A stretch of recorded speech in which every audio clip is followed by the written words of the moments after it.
বাংলাদেশের রাজনীতিতে এক দীর্ঘ ও প্রভাবশালী অধ্যায়ের অবসান ঘটিয়ে না ফেরার দেশে চলে গেলেন বিএনপি চেয়ারপারসন ও সাবেক প্রধানমন্ত্রী বেগম খালেদা জিয়া।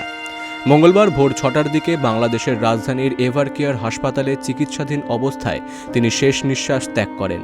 মৃত্যুকালে তার বয়স হয়েছিল ৮০ বছর। দীর্ঘদিন ধরেই তিনি লিভার সিরোসিস, ডায়াবেটিস, কিডনি জটিলতা এবং হৃদরোগ সহ বিভিন্ন বার্ধক্যজনিত সমস্যায় ভুগছিলেন। গত ২৩শে নভেম্বর তিনি হাসপাতালে চিকিৎসাধীন ছিলেন। সম্প্রতি তার শারীরিক অবস্থার অবনতি হলে তাকে লাইফ সাপোর্টে রাখা হয়েছিল। শেষ মুহূর্ত পর্যন্ত লন্ডন থেকে তার পুত্র তারেক রহমান ও পুত্রবধূ ডক্টর জুবাইদা রহমান চিকিৎসার তদারকি করেছিলেন।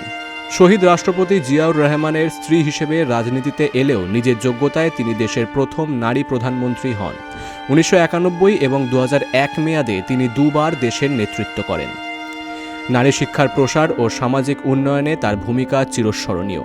তবে ২০১৮ সালে দুর্নীতির মামলায় সাজাপ্রাপ্ত হওয়ার পর থেকেই তার রাজনৈতিক জীবনে স্থবিরতা ও শারীরিক অসুস্থতা বাড়তে থাকে। তার মৃত্যুতে বাংলাদেশের রাজনৈতিক অঙ্গনে গভীর শোকের ছায়া নামে।